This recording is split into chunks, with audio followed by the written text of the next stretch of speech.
आजकल आपने एक वायरस के बारे में काफ़ी सुना होगा जो ज़्यादातर बच्चों को अफ़ेक्ट कर रहा है और इंडिया के कई क्षेत्रों में पाया जा रहा है। जी हाँ, हम बात कर रहे हैं चांदीपुरा वायरस की।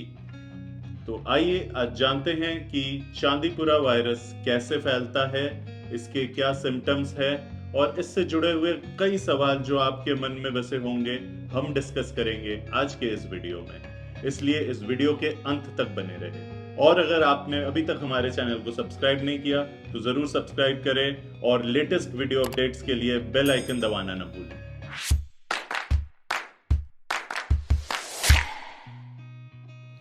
नमस्कार दोस्तों, मेरा नाम डॉक्टर सार्थक है और आज मैं फिर आपके समक्ष उपस्थित हूँ एक नए टॉपिक के साथ जिसका नाम है चांदीपुरा वायरस। तो आइए जानते हैं कि ये चांदीपुरा वायरस है क्या।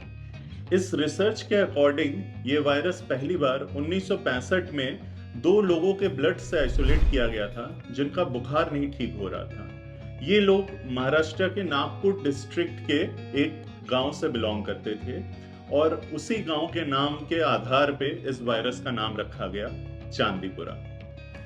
तो अब सवाल ये है कि ये चांदीपुरा वायरस फैलता कैसे है। पाया गया है कि ये एक वेक्टर बॉर्न डिजीज है जो कि फ्लेबोटोमाइन सैंडफ्लाई नामक मक्खी के द्वारा फैलता है। और ये मक्खी एक बहुत ही छोटी सी मक्खी है जो आमतौर पे मानसून के शुरुआती दिनों में पाई जाती है। लेबोरेटरी में एक्सपेरिमेंट के द्वारा पाया गया कि कई सारे मच्छर की प्रजातियों में से एडीज एजिप्टाई जो प्रजाति है जो आमतौर पे डेंगू भी फैलाती है, वो भी इस चांदीपुरा वायरस को फैलाती है। तो ये एडीज एजिप्टाई मॉस्किटो और फ्लेबोटोमाइन सैंडफ्लाई मक्खी दोनों के द्वारा ही चांदीपुरा वायरस फैलता है। चांदीपुरा वायरस से सबसे ज्यादा अफेक्टेड कौन होते हैं? तो पाया गया है कि ये सबसे ज्यादा बच्चों को अफेक्ट करती है, वो भी 15 साल से कम उम्र के बच्चों को।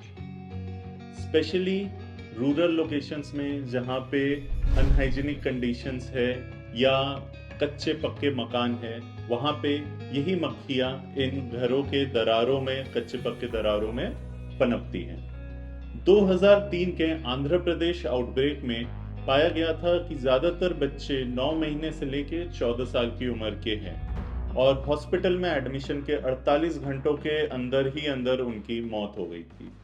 और अभी भी हाल में जो गुजरात आउटब्रेक हुआ है, उसमें भी ज्यादातर जो मौतें हुई हैं वो बच्चों की ही हैं। कैसे आपको समझ में आएगा कि आपका कोई निकटतम इस वायरस से ग्रसित है? इसमें सांस की तकलीफ से लेके कई सारे सीवियर कॉम्प्लिकेशंस भी हो सकते हैं। स्पेशली शुरुआत होती है fever, headache, body pain, muscle weakness, fatigue, vomiting, इस तरह के सिम्टम्स होते हैं जो कि आम वायरल सिम्टम्स में भी देखे जा सकते हैं। लेकिन इसी के साथ साथ धीरे धीरे जब ये प्रोग्रेस करने लगता है तो इसमें रेस्पिरेटरी प्रॉब्लम शुरू हो जाती हैं। सांस फूलने की तकलीफ हो सकती है, खांसी वगैरह शुरू हो जाएगी। इसी के साथ साथ कई लोगों में, स्पेशली जो लोग एस्थमेटिक है या किसी को दूसरी तरह की कोई बीमारी है, उनमें एक्यूट रेस्पिरेटरी डिस्ट्रेस सिंड्रोम भी देखा जा सकता है। प्लस इसका एक बहुत ही खतरनाक कॉम्प्लिकेशन है एनकेफेलाइटिस। एनकेफेलाइटिस यानी दिमागी बुखार, और दिमागी बुखार के वजह से कन्वल्जन्स यानी दौरे पड़ सकते हैं। इसलिए एक्सट्रीम केसेस में ये काफी घातक साबित हो सकता है और डेथ का कारण भी बन सकता है। तो कैसे इसका ट्रीटमेंट हो सकता है? क्या इसके लिए कोई वैक्सीन मौजूद है? तो इसका जवाब है नहीं, अभी भी इसके लिए कोई वैक्सीन नहीं बना है। इसके इलाज में हम सिर्फ सिम्टोमेटिक ट्रीटमेंट करते हैं क्योंकि अभी भी इसके लिए कोई स्पेसिफिक एंटीवायरल भी नहीं बना है। जिसको भी फीवर आ रहा है या अन्य जो भी सिम्टम्स हो रहे हैं, उन सिम्टम्स का इलाज किया जाता है, फीवर को बढ़ने से रोका जाता है और ताकि ये दिमागी बुखार में ना कन्वर्ट हो जाए, एनकेफेलाइटिस ना हो जाए, उस चीज को रोकने पे स्पेशल ध्यान दिया जाता है। इसलिए जब भी सिम्टम्स थोड़े भी कॉम्प्लिकेटेड होने लगे, उस केस में नियरेस्ट हॉस्पिटल का सहारा लेना चाहिए, जहाँ पे पूर्ण रूप से इस फीवर को फैलने से या इसके सिम्टम्स को कॉम्प्लिकेट होने से रोका जाएगा। सिम्टोमेटिक ट्रीटमेंट्स में डिकंजेस्टेंट्स का भी इस्तेमाल किया जाता है ताकि सेरेब्रल एडिमा या ब्रेन के अंदर के जो प्रेशर है उसको बढ़ने से रोका जा सके। ताकि इसका जो सबसे खतरनाक कॉम्प्लिकेशन है एन्केफेलाइटिस यानी कि दिमागी बुखार, उसको कंट्रोल किया जा सके। तो जैसा कि आप देख ही रहे हैं कि इसका कोई ट्रीटमेंट तो है नहीं, ना ही कोई वैक्सीन बना है। तो इसका जो सबसे बड़ा हथियार है हमारे पास इसके अगेंस्ट, वो है प्रिवेंशन। कैसे प्रिवेंशन कर सकते हैं हम अगेंस्ट चांदीपुरा वायरस?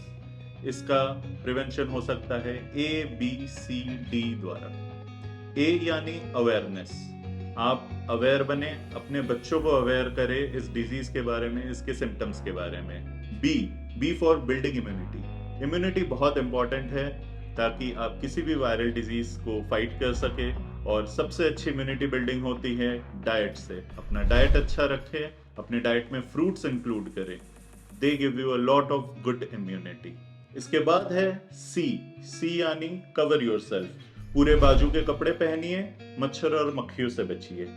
और लास्टली डी यानी don't let the mosquitoes breed. आसपास की जगहों में जो जमे हुए पानी में मच्छर उगते हैं, उनको पनपने से रोकिए। पेस्टिसाइड्स या इंसेक्टिसाइड्स का इस्तेमाल करिए। और इन लक्षणों में से अगर कोई भी लक्षण नजर आता है तो अपने नजदीकी स्वास्थ्य केंद्र में जाइए। तो मुझे उम्मीद है कि आज के इस चांदीपुरा वीडियो से आपको काफी इंफॉर्मेटिव जानकारी मिली होगी। इसी तरह के और हेल्थ रिलेटेड वीडियोस को देखने के लिए हमारे टाटा 1mg चैनल के साथ जुड़े रहें। धन्यवाद।